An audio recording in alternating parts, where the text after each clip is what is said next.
Okay, let's be honest. No matter how many times you declutter or how many storage bins you buy, there's one thing that will always keep your home from staying organized: your shopping habits. Yes, the constant desire to buy more stuff.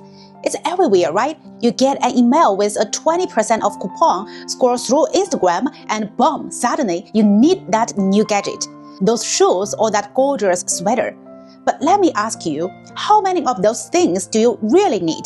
If you're tired of spending your money on things that ends up gathering dust in the back of your closet, you are in the right place. Today, we are going to talk about how to stop wanting to buy stuff. And guess what? It's totally possible. Stick around because by the end of this video, you will feel like a frugal living pro. And before we get started, hit that subscribe button and ring the bell so you don't miss out on more life-changing tips like this. The first thing is that you need to realize every purchase has a hidden price. So think before you buy. Let's start with a little thought experiment. Next time you want to buy something, pause for a second and think about the real cost. I'm not just talking about the price tag. I'm talking about what you are sacrificing to make that purchases. For instance, when I wanted to buy a new video game, I had to think, what am I giving up for this? And honestly, the answer wasn't just $60. I was giving up quality time with my family. I could spend that time gaming, sure, but it would mean less time connecting with the people who matters most. Or think about this. I was eyeing on a brand new laptop, but when I really thought about it, I realized that the money I spent could pay for a weekend trip to Vegas, something I've wanted to do for years, right? The laptop, it didn't seem so important anymore. Every item we buy comes with its own hidden cost. Sometimes it's the experiences we miss out on, and sometimes it's the emotional toll of having more clutter. So before you swipe your card or hit buy now, take a second and think, what am I actually giving up? Trust me, once you start thinking this way, those impulse purchases won't seem so tempting.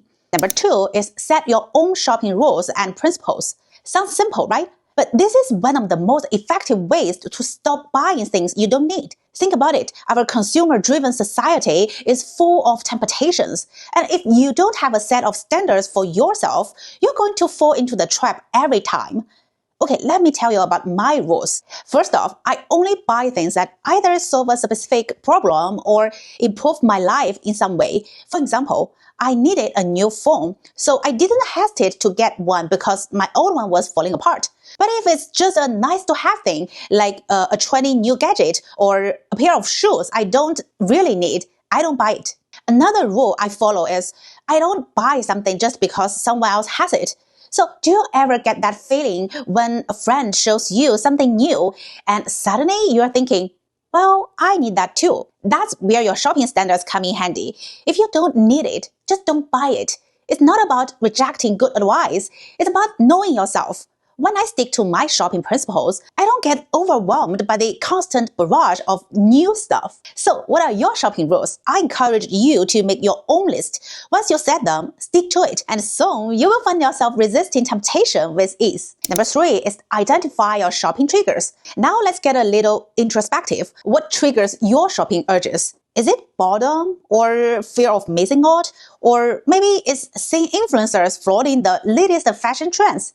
Well, I will be honest, one of my biggest triggers is boredom. When I've got nothing to do, my mind starts wandering and suddenly I'm online looking at things I don't need.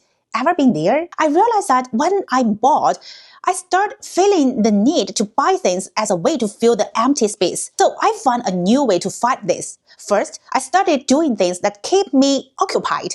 I got back into fitness, which, by the way, is the greatest way to distract myself. And I started working on my YouTube channel. Wow, this really keeps me busy. Now, when I feel the urge to shop, I redirect my energy into something productive instead. So here's a challenge for you. What triggers your shopping urges? Is this boredom, social media, or maybe something else? Start paying attention to those moments and see if you can replace them with healthier habits. It's not about willpower. It's about changing your environment and habits to make it easier for you to resist. Well, speaking of triggers, let's talk about number 4, one of the biggest culprits, advertisements. It's like they are everywhere, on your phone, in your email inbox, even in your mailbox. Do you even find yourself mindlessly flipping through the flares that come with your junk mail? Suddenly, that fancy coffee machine looks so tempting. Or maybe it's the clothing catalog that has you think, wow, I need that dress. But here's the thing, all these advertisements are just designed to make you feel like you need these things. They prey on your emotions. So I did something radical. I started cutting them out. I unsubscribed from all those email lists that constantly floated my inbox with limited time offers and must-have items. You know what happened? I stopped thinking about those projects because I wasn't being bombarded with them every day. I also stopped reading those glossy flyers. If I was interested in something, I went online and searched for it. The difference is I could actually think before making a purchase instead of being lured in by clever marketing. So take a minute to look at your own habits. Do you have any subscriptions or advertisements that are triggering you to buy things you don't need? Cancel them. You will thank me later when you realize just how much mental space you've freed up. Next, let's talk about a big one. How often do we buy things thinking they're going to change our lives? Well, I'm talking about the latest gadgets, the perfect pair of shoes, or that 20 new home decoration. Well, the problem is, most of the time, they don't actually change anything. For example, I once bought a fancy blender because I was convinced it would help me eating healthier. But guess what? I used it once, and it just sat there collecting dust. Was it life-changing? Not at all. It was a temporary high, and then it was just another thing taking up space in my kitchen. So before you buy something, ask yourself, will this actually change my life? The truth is, most of the time, we are better off investing in experiences or personal growth, which don't come with a price tag. A weekend getaway, or learning a new skill, or even reading a book. These things can change your life without the need for a new purchase. Number 6 is considering the long-term joy of your purchase. Let's take this one step further. Have you ever heard of the law of diminishing returns? In simple terms, it means that the more you consume something, the less joy you get from it over time. This applies to pretty much anything like food, shopping, even entertainment. For example, that brand new outfit you bought, well, you probably wear it once, maybe twice, and now it's just sitting in your closet. The initial environment fades away, and you are left with a closet full of stuff you thought would bring happiness, but instead just bring clutter. So here's a tip. Before you buy something, think about how long the joy will last. If it's just a short-term thrill, is it worth it?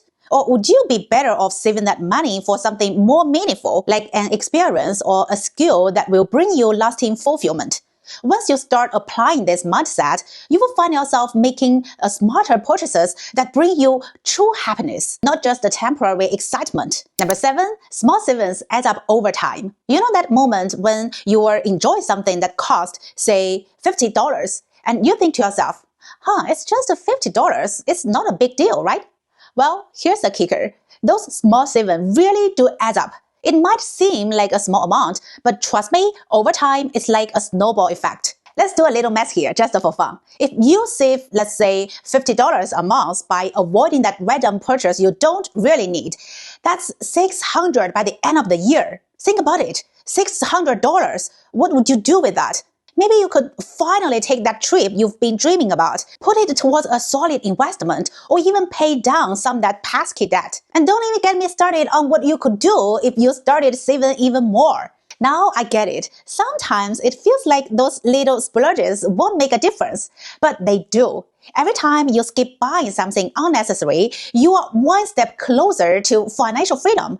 Plus, you get the sweet feeling of knowing you're in control of your money, right? And that's worth way more than whatever impulse buy you were about to make. So next time you're looking at something and thinking, it's just $15. Remember, over a whole year, that's $600. Doesn't that sound like a game changer? Number 8, try a no-buy challenge. Alright, let's take things up a notch and really test your willpower. I dare you to try a no-buy challenge. Here's the deal. for 1 month or a week if you're just dipping your toes into this. Commit to not buying anything except the essentials. No new clothes, no fancy gadgets, no Starbucks lattes. I know that's tough, but trust me, you can do it. Just the basics, like food, bills, maybe a couple of small things you need, but no splurging. Now I've done this myself, and let me tell you, it was an eye-opening experience. At first, I was like, wait, I can't buy anything? What if I really need a new jacket or a phone case? But guess what? After the first week, it got easier and easier. You start realizing how much stuff you will buy on impulse and how much you really don't need those things. By the end of the month, I felt so much lighter, not just in wallet, but also in my hand. All that mental clutter from constantly thinking about what I wanted to buy just vanished. Plus, I saved so much money that I was able to put it towards something that actually mattered. And honestly, I didn't even miss all the extra stuff. Sure, it was hard at first, but the longer you go without buying things you don't need, the more empowered you feel. So the last one is redirecting your attention rather than fighting the urge. Think about it. When you're tempted to buy something, what if you just take a step back and find something else to focus on? Hang out with friends, get into a hobby, or dive into work, right? You'll be surprised how much distraction helps. I actually learned this tricky while I was on the weight loss journey. Sounds weird, right? But hear me out. When I was bored, I'd feel hungry, and the more I thought about food, the more I wanted to eat. But when I was busy, like really busy with work or a fun project, I could go all day without feeling hungry. It's all about redirecting your attention from what you don't need to something that actually fulfills you. Same goes for shopping. When I'm tempted to buy something, instead of focusing on the urge, I switch gears. Maybe I will call up a friend and make plans, or I will get caught up in a creative project. It's a game changer. The more you can distract yourself with something fun or productive, the less you will find yourself scrolling through endless shopping sites. You will start to realize how much of those shopping urges are just a trick your brain plays on you. It's like your brain is telling you you are hungry or you need to buy that new jacket. But in reality, what you really need is a little distraction and mental shift. So the next time you're feeling that itch to buy something, ask yourself, what can I do to distract myself from this?